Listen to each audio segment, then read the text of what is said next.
ನಾನು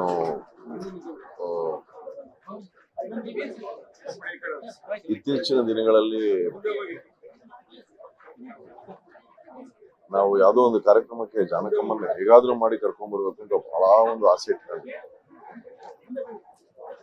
ಸಡನ್ ಆಗಿ ಈ ರೀತಿ ಒಂದು ನ್ಯೂಸ್ ಬರ್ಬೇಕಾದ್ರೆ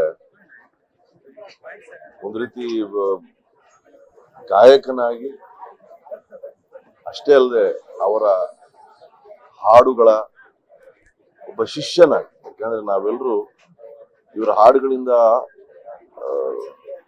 ಕಲಿತದ್ದು. ನಮ್ಗೊಂದು ಕಡೆ ಮನೋರಂಜನೆ ಆದ್ರೆ ಇನ್ನೊಂದು ಕಡೆ ಕಲಿಕೆ. ಅವ್ರ ಹಾಡುಗಳನ್ನ ಕೇಳ್ತಾ ಇದ್ರೆ ಕಲಿತೀವಿ.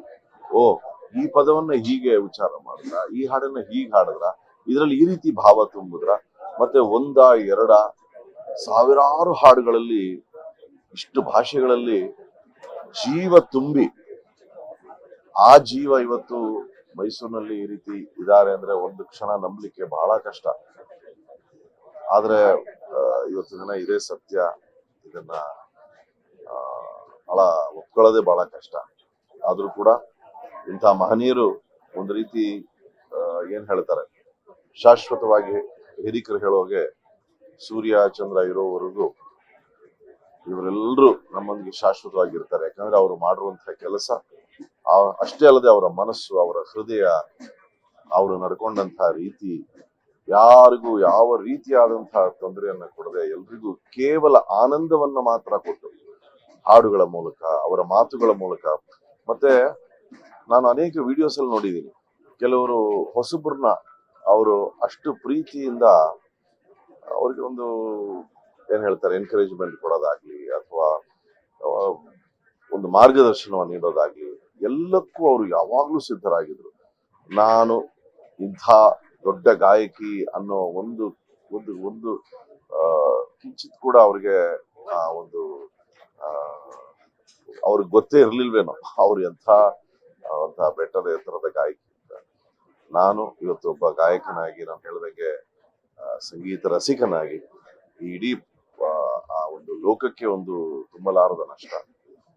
ಅವರ ಆತ್ಮಕ್ಕೆ ಬರುವಂತ ಶಾಂತಿಯನ್ನು ನೀಡಿ, ಅವರ ಪರಿವಾರವನ್ನು ಭೇಟಿಯಾದ್ವಿ. ಅವರೆಲ್ರಿಗೂ ಭಗವಂತ ಶಕ್ತಿ ಕೊಡ್ಲಿ. ಮತ್ತೆ ಅಷ್ಟೇ ಅಲ್ಲದೆ ವಿಶೇಷವಾಗಿ ಕನ್ನಡದಲ್ಲಿ ಹೇಳಬೇಕು ಅಂದ್ರೆ ಸಾವಿರಾರು ಹಾಡುಗಳನ್ನ ಕೊಟ್ಟಿದ್ದಾರೆ. ಹಾಗಾಗಿ ಅವರೆಲ್ಲ ಇವತ್ತು ಇಲ್ಲಿ ನೋಡಿದ್ರೆ, ಆ ಲೈನ್ ನೋಡ್ತಾ ಇದ್ರೆ ನನಗೆ ಎಷ್ಟು ಹೃದಯಗಳನ್ನ ಗೆದ್ದಿದ್ದಾರೆ ಅಂತ ಗೊತ್ತಾಗತ್ತೆ.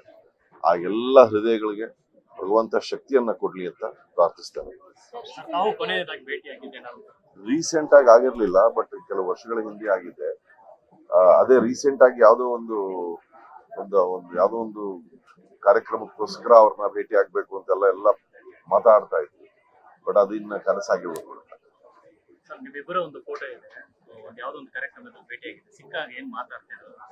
ಇಲ್ಲ, ಅವರು ಎಲ್ರನ್ನೂ ಪ್ರೀತಿಯಿಂದ ಮಾತಾಡಿಸೋರು. ಅಂದ್ರೆ ಅವರು ಎಲ್ರಿಗೂ ಪ್ರೋತ್ಸಾಹನೆ ನೀಡೋರು. ಭೇಟಿ ಆದಾಗ್ಲೆಲ್ಲ ಬಹಳ ಚೆನ್ನಾಗಿ ಹಾಡ್ತೀಯ, ನಿನ್ನ ಧ್ವನಿ ಬಹಳ ಚೆನ್ನಾಗಿದೆ ಅಂತ. ಅಂದ್ರೆ ಇದು ಕೇವಲ ನನ್ನೊಂದಿಗೆ ಅಷ್ಟೇ ಅಲ್ಲ, ಇದು ನಾನು ಅದೇ ಹೇಳದ್ನಲ್ಲ, ಸಾಕಷ್ಟು ನೀವು ವಿಡಿಯೋಸ್ ನೋಡ್ಬೋದು ಸೋಷಿಯಲ್ ಮೀಡಿಯಾನಲ್ಲಿ.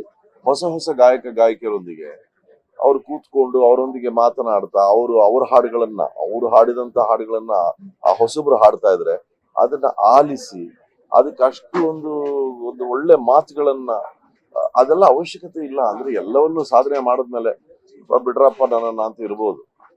ಆದ್ರೆ ಹಾಗಲ್ಲ, ಅವರು ಎಲ್ಲ ಹೊಸ ಗಾಯಕಿಯರಿಗೆ ಅಷ್ಟು ಪ್ರೋತ್ಸಾಹವನ್ನು ನೀಡ್ತಾ ಇದ್ರು. ಮತ್ತೆ ಕೆಲವು ವಿಡಿಯೋಸ್ ನಾನು ನೋಡಿದ್ದೀನಿ, ಅವರ ಸಮಕಾಲೀನರು ಕೆಲವರೆಲ್ಲ ಒಗ್ಗೂಡಿ ಕೆಲವು ಹಾಡುಗಳನ್ನ ಅದ್ರ ಬಗ್ಗೆ ಮಾತಾಡೋದನ್ನ, ಅಂದ್ರೆ ಪ್ರತಿನಿತ್ಯ ಸಂಗೀತ ಹಾಡು ಅದರೊಂದಿಗೆ ಜೀವಿಸಿದ್ರು ಅಂತ ನಾನು ಭಾವಿಸ್ತೇನೆ. ಇನ್ನೊಂದು, ಅವ್ರ ಹಾಡುಗಳನ್ನ ಇವತ್ತು ಕೂಡ ನೀವು ಕೇಳಿ, ಅದರಲ್ಲಿ ಅದು ಯಾವುದೇ ಭಾವ ತುಂಬಿದ್ರು ಅದರಲ್ಲೊಂದು ಮಾಧುರ್ಯತೆ ಏನಿರುತ್ತೆ.